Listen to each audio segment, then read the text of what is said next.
జై శ్రీరామ్. నేను భోగేశ్వర్ శివశక్తి. ఈ మధ్యకాలంలో ఒక నెల క్రితం మనం అయోధ్యలో దివ్య భవ్యమైనటువంటి రామమందిర నిర్మాణం నిర్మించుకుని అందులో బాలరాముడి విగ్రహాన్ని ప్రతిష్ఠించిన సంగతి మనందరికీ తెలిసిందే.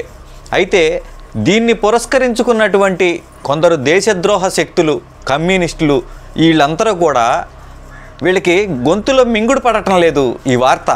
దీని మీద ఏ విధంగా దుమ్మెత్తిపోయాలి, అసలు దీన్ని ఏ విధంగా జనాల్లోనికి వ్యతిరేకంగా తీసుకెళ్లాలనేటువంటి వాళ్ళ దుర్బుద్ధి ఈ విధంగా తీర్చుకున్నారని చెప్పాలనుకుంటా.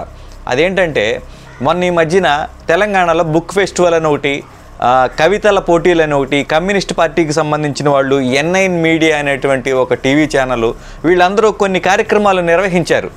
ఆ కార్యక్రమాల్లో ఒక కార్యక్రమంలో ఒక వ్యక్తి హిందూ ధర్మం మీద, ఈ వర్ణ వ్యవస్థల మీద, కులాల మీద, అసలు ఈ చదువుల మీద వీళ్ళు నాకు తెలిసి బ్రెయిన్ ఆబ్సెంట్ అయిపోయినట్టుంది. కొన్ని ఒక 1970 ఆ టైంలోనే ఇంకా వీళ్ళు ఉన్నట్టున్నారు. అసలు ఒకసారి వాడు ఏం మాట్లాడాడో ఏంటో పాయింట్ బై పాయింట్ విని వాడికి కౌంటర్ ఇచ్చే ప్రయత్నం చేద్దాం. మొన్న రామాలయం అనేది ఇనాగ్రేట్ జరిగిన తర్వాత ఒక ఇన్స్టాగ్రామ్లో ఒక వీడియో వచ్చింది. ఏంటంటే ఒక చిన్న పాపకి వాళ్ళ తల్లి నేర్పిస్తుంది అన్నట్టు. మనకు ఇంగ్లీష్ ఆల్ఫాబెట్స్లో A for apple, B for ball అని చెప్పి మనం చిన్నప్పటి నుంచి చదువుకుంటే వాళ్ళ తల్లి ఏం చేసిందంటే A ఫర్ అయోధ్య రాముడు, B ఫర్ భద్రాద్రి రాముడు, C ఫర్ సింతగుట్ట రాముడు, D ఫర్ డోర్నకల్ రాముడు, E ఫర్ ఎల్గదుర్తి రాముడు అని చెప్పి ఇట్లా రాముని పేర్లన్నిటితోటి కలగలిపి ఒక ఇప్పుడు ఆ తల్లికి ఇష్టం రాముడు అంటే, ఆ తల్లికి ఇష్టం A for apple, B for ball అని ఎందుకు నేర్పించాలి? ఆ తల్లికి నచ్చినట్లుగా నువ్వు స్కూల్లోకి తీసుకెళ్ళిన తర్వాత, స్కూల్లో జాయిన్ చేసిన తర్వాత ఆ మాస్టరు A ఫర్ యాపిల్ కాదు నాన్న, A for Ayodhya, B for బాలరాముడు అని చెప్పేసి అలా స్కూల్లో ఏమి నేర్పించట్లేదే. ఒక కన్న తల్లి తన కొడుక్కి లేకపోతే కూతురికి ఆవిడికి నచ్చినట్లు ఆవిడ నేర్పించుకుంటే దీన్ని స్కూల్కి లింక్ కట్టి ఎలా మాట్లాడుతున్నాడు చూడండి. బాలరాముడు ఎక్కడ చూసినా బాలరాముడు బాలరాముడు బాలరాముడు అంటున్నారు. అందుకని దీన్ని ఏ విధంగా అబాస్పాలు చేయాలనేటువంటి ఆలోచనతో మాట్లాడుతున్నటువంటి వ్యక్తి అన్నమాట ఇతను. ఇన్స్టాగ్రామ్లో పెట్టింది.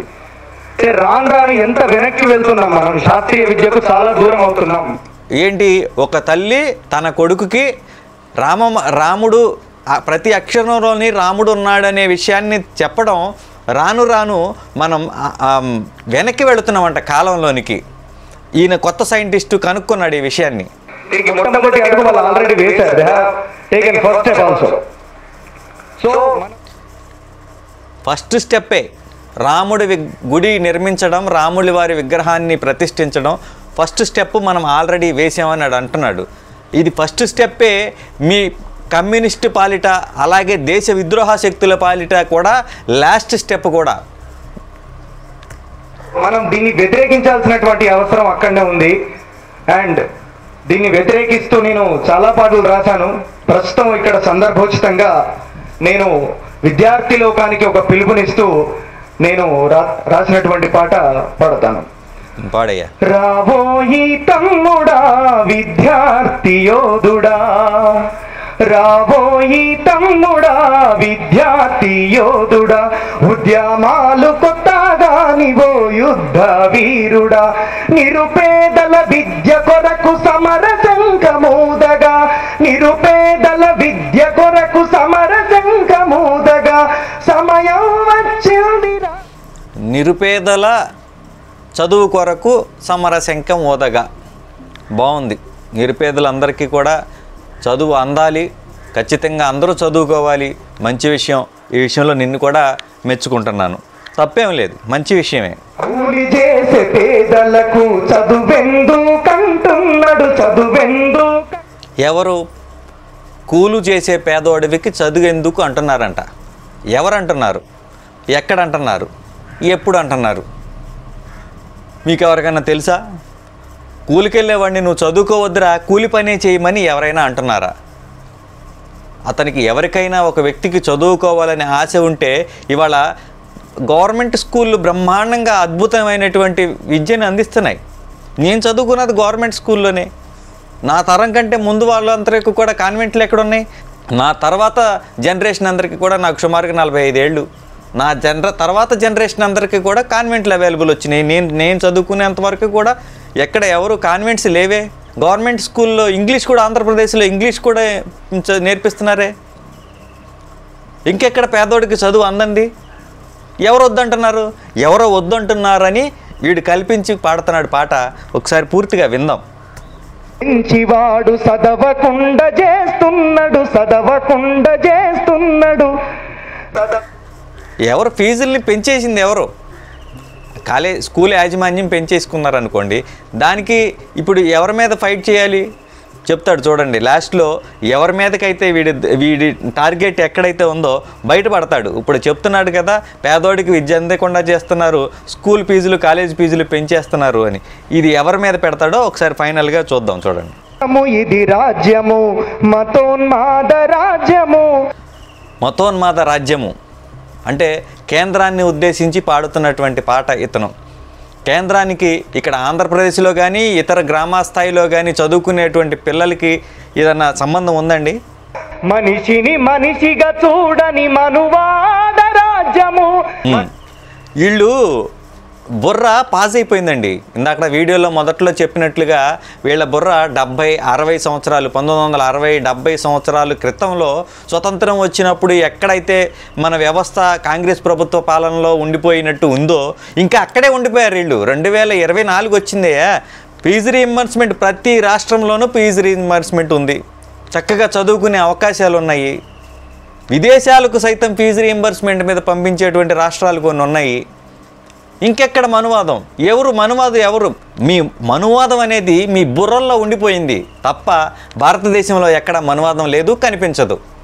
చూపించు ఉంటే గనక.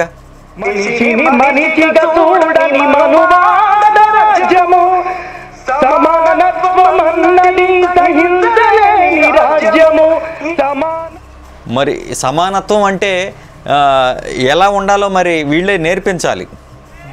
ఎందుకంటే కాంగ్రెస్ ప్రభుత్వం 75 సంవత్సరాలుగా 70 సంవత్సరాలుగా వాళ్ళు పరిపాలించిన దాంట్లో ఎంత సమానత్వాన్ని అనుభవించారో అయితే మనకైతే తెలియదు. కానీ ఈ కొత్త ప్రభుత్వం వచ్చిన తర్వాత మాత్రమే వీళ్ళకి సమానత్వం కోల్పోయారు.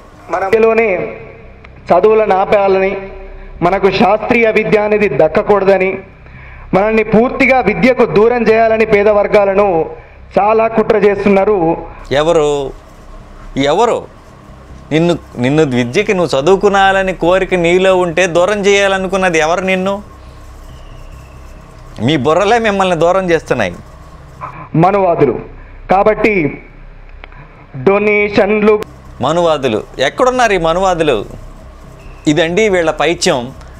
వీళ్ళ మెదళ్లలో ఉన్న తుప్పు వదిలించుకోకుండా ఆ తుప్పు ఇంకా ప్రపంచం మీదకి రుద్దే విధంగా ప్రయత్నం చేస్తున్నారు.